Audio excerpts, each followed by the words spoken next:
नमस्कार. आज आपण साडीवर हेअरस्टाईल कशी करायची आणि सोपी पद्धत पाहणार आहोत. तर हे तुम्ही पाहू शकता, मधातलं पार्टिशन करून घेतलेलं आहे आणि मधातला भांग टाकून झाल्याच्या नंतर एक लेयर घेऊन अशा पद्धतीनं पीठ द्यायची आहे आपल्याला आणि पूर्ण पीठ देत देत कानापर्यंत यायचं आहे. एक एक लेयर घ्यायची आहे आपल्याला, म्हणजे आपल्या छान असा समोरची हेअरस्टाईल तयार होईल. आणि केस मागे करून इथं पिनअप करून घ्यायचं आहे. तर तुम्ही पाहू शकता मी कशा पद्धतीनं करून घेतलेलं आहे. त्यानंतर एक साईड झाल्याच्या नंतर दुसऱ्या साईडचं पण आपल्याला तशाच पद्धतीनं करून घ्यायचं आहे.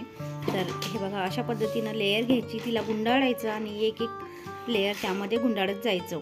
तर बॅकग्राऊंडला तुम्हाला माझ्या मुलाचा खेळण्याचा आवाज येत असेल तर त्याला इग्नोर करा. आणि हे बघा, अशा पद्धतीनं झटपट होते आणि साडीवर छान दिसते. मागच्या साईडने आंबाळासुद्धा आहे आणि समोरून छान अशी हेअरस्टाईलसुद्धा आहे. म्हणजे छान आपण अशा पद्धतीनं हेअरस्टाईल करू शकतो साडीवर आणि दिसायला सुद्धा छान होते. पार्लरमध्ये जायची सुद्धा गरज नाही आहे आपल्याला, आम्ही स्वतःच करू शकतो. त्यानंतर आपल्याला पोनी बांधून घ्यायची आणि पोनी थोडी उंचावर बांधायची आहे.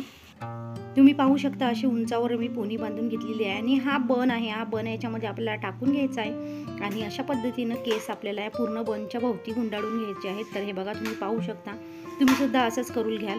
आणि त्यानंतर आपल्याला अशा पद्धतीचं बो असते त्या मोठ्या थोडं, तर ते याच्यामध्ये टाकून घ्यायचं आहे. हे व्यवस्थित केल्याच्या नंतर तर हे बघा, आता याच्यामध्ये बो टाकून घेतलेला आहे आणि अशा पद्धतीनं राहिलेले केस जे आहे आपण पूर्ण आंबाळ्याभोवती गुंडाळून घेणार आहोत. तर हे बघा, तुम्ही अशा पद्धतीचं करून घ्याल. हा आंबाळा स्वतः घालू शकतो आपण, दुसऱ्याला घालून मागायची गरज नाही आणि खूप छान हेअरस्टाईल होती. हे तुम्ही नक्कीच करून बघाल. तर राहिलेले केससुद्धा पूर्ण आंबाळ्यामध्ये गुंडाळून घेणार आहे.